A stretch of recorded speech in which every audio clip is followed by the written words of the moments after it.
Did you know that just a few overlooked body parts could be silently affecting your health and longevity every single day? I never thought a single conversation could completely change the way I see something as routine as daily hygiene. Until I met Dr. Emma Harris.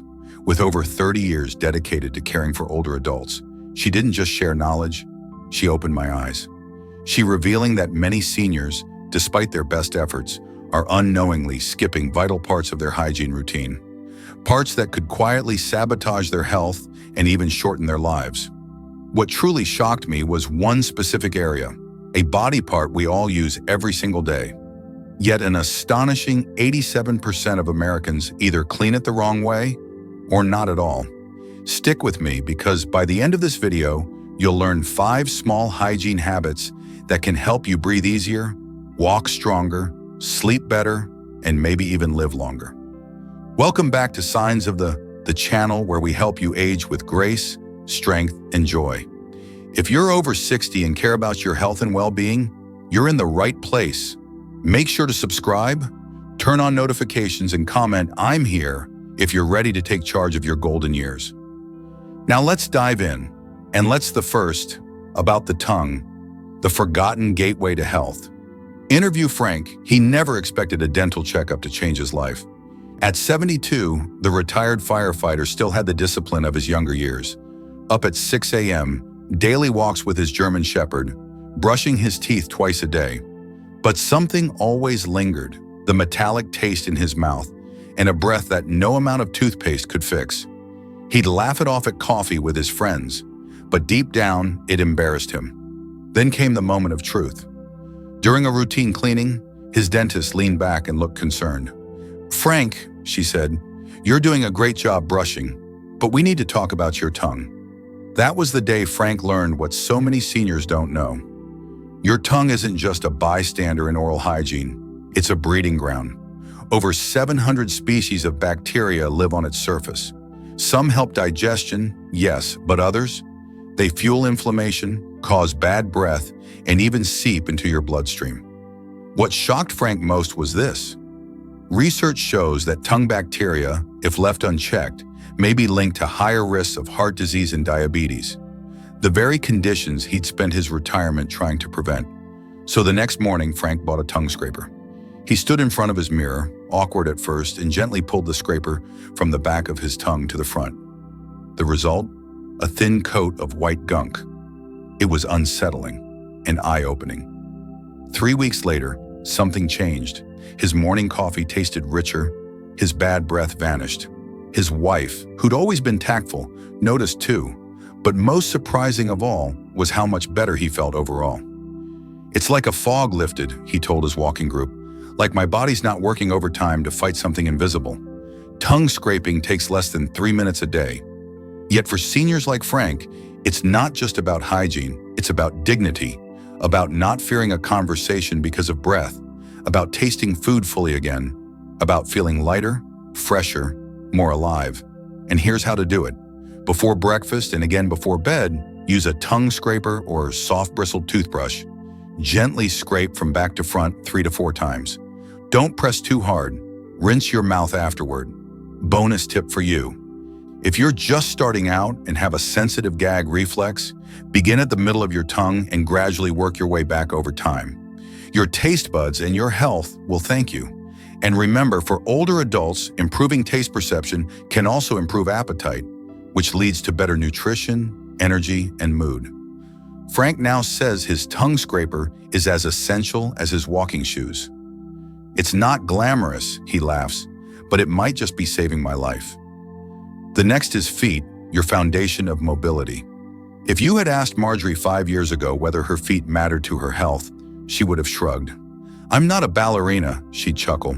"I just walk to the mailbox." But one winter morning, everything changed. It started with a tiny cut between her toes, so small she didn't notice. But within a few days, the area turned red, then purple, then hot to the touch. By the time she got to urgent care, the doctor looked alarmed. "It's cellulitis," he said.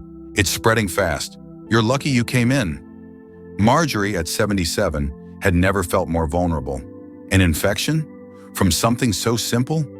She spent a week recovering and much longer grappling with the fear. What if I hadn't caught it in time? That experience woke her up. She started learning everything she could about foot care, and what she discovered surprised her. Our feet are one of the most hardworking parts of the body. Each foot contains 26 bones, 33 joints, and over 100 muscles and tendons. They carry us thousands of steps a day, yet most of us, especially as we age, barely glance at them. As circulation naturally weakens with age, the feet are often the first place we notice changes: swelling, coldness, discoloration. For seniors with diabetes or neuropathy, this can be especially dangerous. A small blister can snowball into an ulcer or worse. Marjorie began a new ritual. Each morning, seated on a shower stool, she gently washed her feet using warm water and a soft cloth. She paid close attention to the spaces between her toes, those warm, hidden places where moisture loves to hide.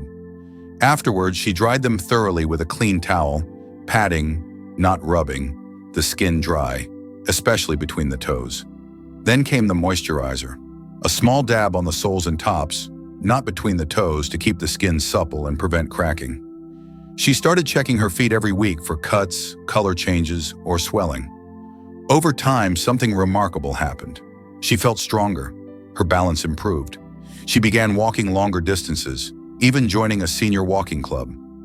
It's not just about foot care, she says. It's about independence. I don't want to rely on anyone to get me around.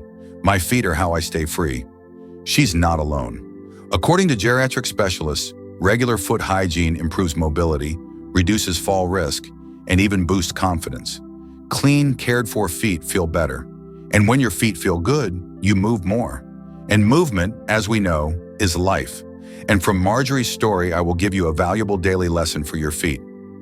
Use warm, not hot, water to wash. Clean gently with a soft cloth, paying special attention between toes. Dry completely. Moisture is bacteria's best friend.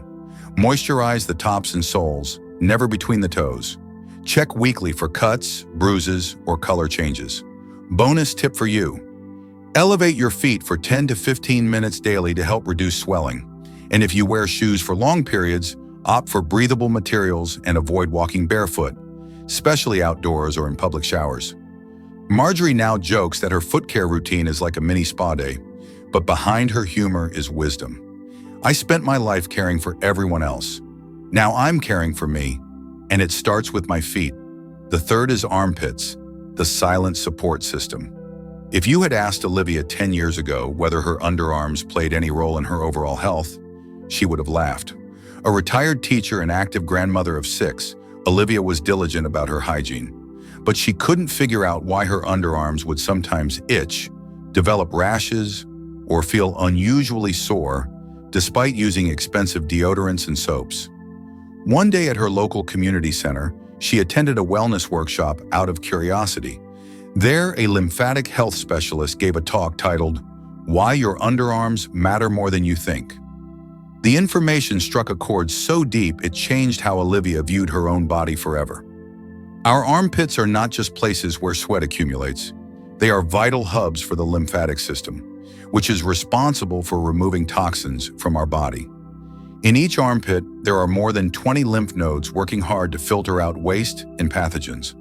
When this area is neglected, clogged, or overloaded with harsh chemicals, it can slow down detoxification, leading to fatigue, swelling, skin irritation, and a compromised immune response.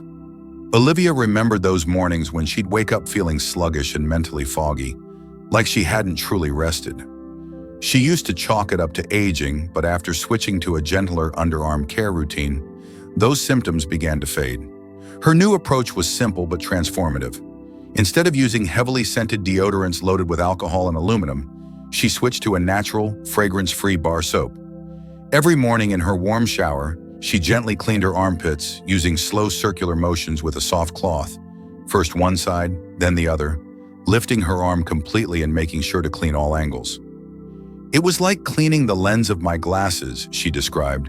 "You don't realize how clouded things have become until they're clear again." After rinsing thoroughly and patting dry, she waited 5 minutes before applying her new natural deodorant. That pause allowed her skin to breathe, and prevented irritation.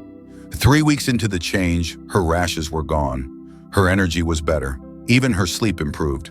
When she returned to the wellness center, she shared her experience. "It's funny," she told the group. "We talk about caring for our hearts, our brains, our bones, but we forget about the places that help those systems run."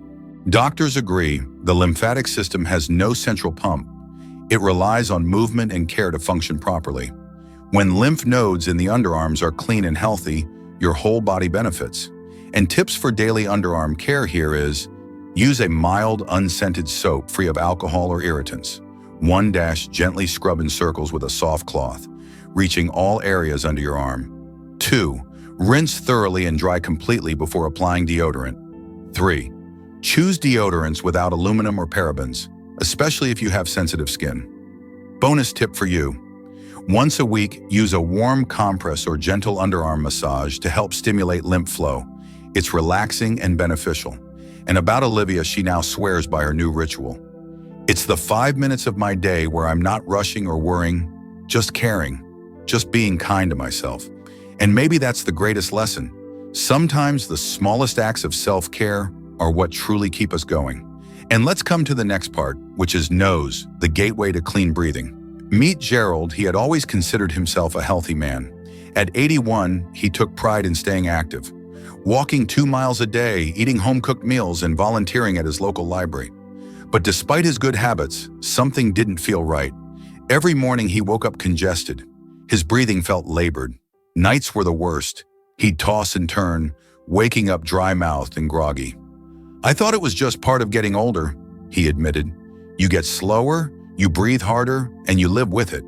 But when his granddaughter visited one weekend and heard him snoring heavily, she insisted he see a doctor. The visit revealed chronic nasal inflammation, aggravated by dust, dry air, and years of not properly cleaning his nasal passages. That's when Gerald discovered the power of nasal hygiene. The doctor explained that our noses filter over 10,000 quarts of air daily. That air is filled with dust, allergens, viruses, and bacteria, all of which can build up inside the nasal passages and impair breathing. At first, Gerald was skeptical. Cleaning his nose every day? He thought it sounded odd. But after learning about nasal rinses and the benefits of saline sprays, he decided to give it a try. Each morning, he began by splashing warm water near his nostrils. Then, using a simple saline spray from the pharmacy, he gently misted each nostril and tilted his head to let it drain. Within days, the change was remarkable. Breathing became easier, sleep deeper. His voice even sounded clearer. Inspired, he started using a neti pot, a small container used to rinse the sinuses with a saltwater solution. The first time was awkward, but he soon got the hang of it. "It felt like spring cleaning," he joked. "For my face." As the weeks passed, his nightly congestion vanished. He stopped snoring. He had more energy, and his morning walks felt more invigorating. His granddaughter, thrilled with his transformation, even joined him in the routine. "Now it's our thing," Gerald laughs. "We clean our noses, brew our tea, and start the day together." From Gerald, we will have lessons on how to clean the nose properly as follows. 1. Use a saline spray once or twice a day to rinse away dust and allergens. 2. Consider using a neti pot for a deeper cleanse, always with sterile or boiled water. 3. Avoid forcefully blowing both nostrils at once. Instead, gently blow one side at a time. Add moisture with a dab of coconut oil or vitamin E oil if your nasal passages feel dry. Use steam, hot shower, or bowl of warm water with eucalyptus oil to open up airways. Bonus tip for you: try a warm mist humidifier in dry seasons to keep nasal tissues hydrated. It can improve sleep and reduce sinus issues. And for Gerald says the biggest surprise wasn't just how much better he could breathe, it was how much better he felt all day long. We forget that every cell needs oxygen, he reflects, and breathing easier. It's like giving your whole body a fresh start. The finally belly button, the hidden pocket of neglect. Interview. Jane, she had always been meticulous about hygiene. As a retired nurse, cleanliness was second nature to her. But despite her efforts, she noticed a strange, musty smell that persisted even after showers. It wasn't until her annual physical exam that the mystery unraveled. Her doctor gently lifted her shirt and pointed at her navel. "Have you been cleaning here regularly?" he asked. Jane was stunned. "My belly button. I wash around it, sure, but inside, not really." That moment stuck with her. She had spent her whole life caring for others, changing dressings, preventing infections, ensuring spotless environments. Yet here she was, overlooking a small but vital part of her own body. The truth is, the belly button is like a tiny cave, warm, dark, and often damp. This makes it the perfect environment for bacteria, sweat, and dead skin to accumulate. Studies have shown that the average belly button can harbor up to 67 different types of bacteria. For older adults who may have a weakened immune system or slower cell turnover, this tiny dimple can become a hidden source of discomfort, odor, or even infection. Once Jane began a daily cleaning ritual for her navel, the change was almost immediate. The odor disappeared, her skin felt smoother, and she noticed fewer rashes and breakouts around her midsection. It wasn't just physical, it was emotional too. "It made me feel clean in a new way," she shared, "like I had reclaimed a part of my body that I didn't realize I had neglected." Here's how Jane cleans her navel now. During her shower, she uses a soft washcloth with warm water and a mild soap. She gently uses her fingertip, covered by the cloth, to reach inside the navel and clean in a slow circular motion. After rinsing, she pats the area dry with a clean towel. If her belly button feels particularly oily or sweaty, she occasionally uses a cotton swab dipped in warm water to clean deeper creases, followed by a dry swab to absorb any leftover moisture. Special note: for seniors with deeper navels, gently tilting the body forward while cleaning can help with water drainage and reduce the chance of bacteria growth. Bonus tip for you: never insert sharp objects or harsh chemicals into the belly button. If you notice redness, unusual discharge, pain, or swelling, consult a doctor. It could be a sign of infection. Jane now encourages her senior yoga class to pay attention to the little things. "We always talk about stretching every inch of our bodies. I say we should clean every inch too." So, what have we learned today? Your tongue isn't just about taste. It's a frontline defense for your digestive and heart health. Your feet aren't just for walking, they are your foundation for independence and mobility. Your armpits are more than sweat zones. They house a powerful detox system that protects your immune health. Your nose is your first breath of life. Keep it clean, and you feed every cell with clarity. And your belly button? It's a hidden place, often forgotten, but essential for preventing subtle infections and enhancing self-care. Each of these body parts plays a role far greater than we often realize, and with just a few minutes a day, you can turn overlooked hygiene into a life-affirming routine. But perhaps even more important than the science is the symbolism. Taking care of these areas is about more than staying clean. It's about reclaiming your body. It's about saying, "I still matter. My health matters. My comfort, dignity, and energy matter." You've lived decades full of triumphs, challenges, wisdom, and love. You deserve to feel your best, not just for others, but for yourself. Let's make a pact. Starting today, choose one of these 5 habits and commit to it for the next 7 days. Notice how you feel. Write it down. Celebrate the progress, no matter how small. Then come back and tell us in the comments, which habit changed your life the most? If you're still here reading this, it means you care deeply about your well-being, and we're honored to be walking this journey with you. Please leave a comment below with the word CARE to let us know you're committed to loving yourself a little more every day. Don't forget to like, subscribe, and share this video with someone you care about, because small steps today lead to a stronger, brighter tomorrow. Thank you for spending this time with us. Until next time, stay well, stay strong, and never forget, you're worth every moment of care you give yourself. With all our heart, dear Seniors Life.